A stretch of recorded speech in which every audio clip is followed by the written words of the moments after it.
آپ علیہ الصلوۃ والسلام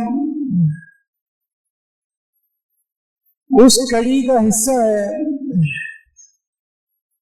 جس سلسلے کو اللہ رب العزت نے آدم علیہ السلام سے شروع کیا اور پہ کر پہ یکے بعد دیگر لوگوں کی رہنمائی کے لیے مختلف علاقوں میں مختلف رسول اور نبیوں کو مبعوث کیا کہ جو یہ لوگ ہیں جو دنیا پرستی میں مشغول اور مصروف ہو گئے، جو اس دنیا کے اندر فساد برپا کیے بیٹھے ہیں، جو یہ اندھیروں کے اندر جکڑے ہوئے ہیں، نبیوں کو بھیجا کہ ان کو ان اندھیروں سے نکال کر روشنی کی طرف لے آئے، روشنی ہدایت کی طرف لے آئے۔ آپ علیہ الصلوۃ والسلام کو بھی اسی طریقے سے لوگوں کی ہدایت اور رہنمائی کے لیے اللہ رب العزت نے مبعوث فرمایا۔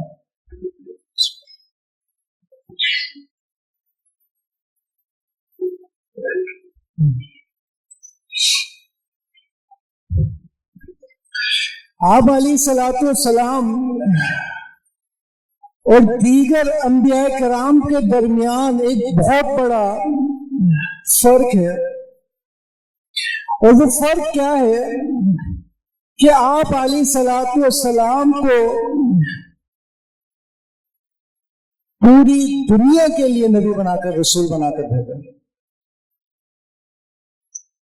ارشاد باری تعالیٰ ہے وَمَا أَرْسَلْنَاكَ إِلَّا رَحْمَةً لِلْعَالَمِينَ، اور ہم نے آپ کو نہیں بھیجا مگر رحمت بنا کر تمام جہانوں کے لیے۔ آپ علیہ الصلوۃ والسلام سے قبل جو انبیاء و رسول تھے وہ ایک مخصوص علاقے کے لیے آئے تھے، چند لوگوں کی آبادی کے اوپر آئے تھے، لیکن یہ آپ علیہ الصلوۃ والسلام کا خاصہ ہے کہ آپ علیہ الصلوۃ والسلام کو تمام لوگوں کے لیے باعث رحمت بنا کر بھیجا۔ آپ علیہ الصلوۃ والسلام کی یہ رحمت جو ہے، یہ صفت رحمت جو ہے، آپ کا کیا خیال ہے صرف مومنوں کے ساتھ ہے؟ نہیں، آپ علیہ الصلوۃ والسلام کا یہ رحمت بنا کر بھیجنا کافروں کے لیے بھی، مشرکین مکہ کے لیے بھی۔ واقعہ آپ نے سنا ہے جب آپ علیہ الصلوۃ والسلام کو، آپ علیہ الصلوۃ والسلام نے اپنی دعوت کا رخ مکہ سے موڑ کر طائف کی طرف کیا، کئی میل کا فاصلہ ہے، طائف والوں کے پاس جا کر یہ دعوت دی قولوا لا الہ الا اللہ تفلحون، اے لوگوں اقرار کر لو، اس کلمے کو قبول کر لو، لا الہ الا اللہ، کہ اللہ کے سوا کوئی عبادت کے لائق نہیں ہے، اس کے سوا کوئی معبود برحق نہیں ہے، اس چیز کا اقرار کر لو، تفلحون، تم کامیاب ہو جاؤ گے۔ تملک العرب والعجم، تمہیں بادشاہت دے دی جائے گی عرب کی بھی اور عجم کی بھی۔ کرنا کیا ہے؟ صرف اللہ کی عبادت کو قبول کر لینا، کہ اس کے علاوہ کسی کے آگے یہ زمین نہیں جھکے گی، اللہ ہی کی عبادت ہوگی، اس چیز کو قبول کر لو، عرب اور عجم کی بھی ملکیت مل جائے گی، بادشاہت مل جائے گی۔ کتنی خوبصورت دعوت، کتنی مختصر دعوت، لیکن کیا کیا ان کافروں نے؟ آپ علیہ الصلوۃ والسلام کے ساتھ بدسلوکی کی، اوباش قسم کے، بدماش قسم کے لڑکوں کو آپ علیہ الصلوۃ والسلام کے پیچھے لگا دیا۔ ان لڑکوں نے آپ علیہ الصلوۃ والسلام پر اس قدر سنگ بازی کی، پتھر برسائے کہ آپ علیہ الصلوۃ والسلام لہولہان ہو گئے۔